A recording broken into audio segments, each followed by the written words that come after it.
Alexander the Great. The name echoes through time. He is a legend, he is a myth. Alexander was a king of Macedon. He was born in 356 BCE. His father was King Philip II. Philip was a strong king.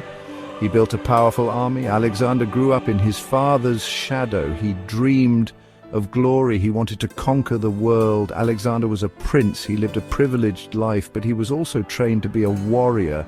He learned to ride horses. He learned to fight with swords and spears. Alexander was a quick learner. He was also very strong-willed. He impressed everyone with his intelligence and ambition. His destiny awaited.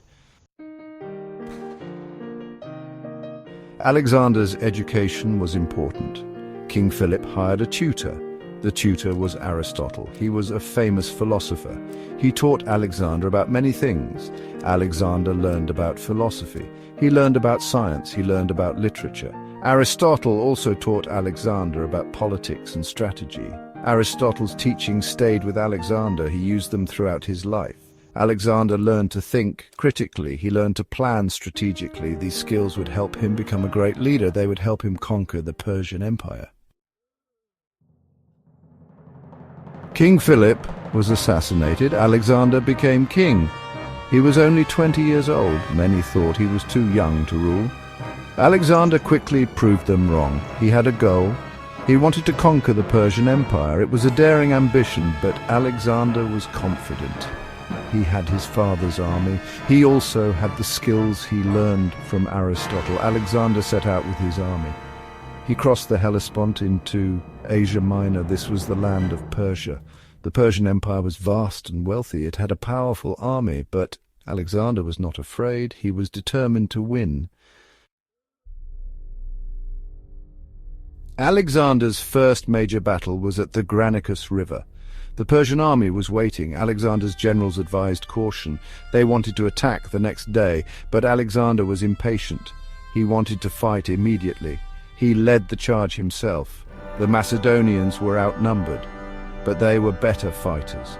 They crushed the Persian forces. Alexander's victory at Granicus was important. It gave him control of Asia Minor. He then marched south. He reached the city of Gordium. There was a legend. The legend was about a knot. It was called the Gordian knot. Whoever untied the knot would rule all of Asia. Alexander tried to untie it. He couldn't. So he drew his sword. He cut the knot in half. Section 5. The empire expands. Alexander continued his march of conquest. He defeated the Persians again. This time it was at Issus. The Persian king, Darius III, fled the battlefield.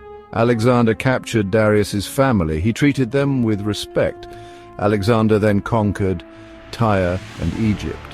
He founded the city of Alexandria in Egypt. Alexander's empire grew larger. He controlled most of the eastern Mediterranean. He then turned east.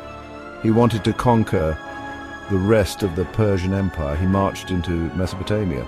He met Darius in battle again. This time it was at Gaugamela. The Persian army was huge, but Alexander outmaneuvered them. He won a decisive victory.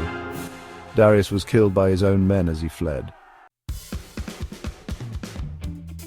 Section 6.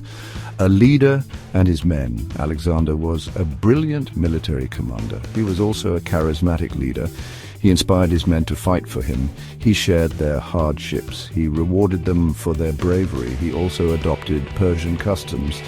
He did this to win over the people he conquered. Alexander's soldiers were fiercely loyal. They followed him to the ends of the earth. They fought for him until he died. Alexander's leadership was key to his success. He was able to unite different peoples under his rule. He created one of the largest empires in the ancient world. Section 7. A world transformed. Alexander's conquests had a profound impact on the world. He spread Greek culture throughout his empire. This is called Hellenism. Hellenism was a blend of Greek and Eastern cultures. It influenced art, architecture, literature, and philosophy. Alexander founded many cities. He named them after himself. These cities became centers of learning and trade. Alexander's empire connected East and West. It facilitated the exchange of goods and ideas. This exchange had a lasting impact on civilization. Section 8. The Conqueror's Fall. Alexander's ambition was limitless. He wanted to conquer the entire world. He pushed his army further east. They marched into India. They fought many battles. They faced fierce resistance. Alexander's men were exhausted. They wanted to go home. Reluctantly, Alexander agreed to turn back. On the journey back to Babylon, Alexander fell ill. His condition worsened. He died in 323 BCE. He was only 32 years old. The cause of his death is unknown. Some historians believe he died of malaria or typhoid fever. Others believe he was poisoned. Section 9. A legacy forged in conquest. Alexander the Great's empire did not last long after his death. It was divided among his generals. They fought each other for control. But Alexander's legacy lived on. Alexander was one of the greatest military commanders in history. He never lost a battle. He conquered a vast empire. He spread Greek culture throughout the world. He left an indelible mark on history. He is still admired today for his ambition, his courage, and his vision.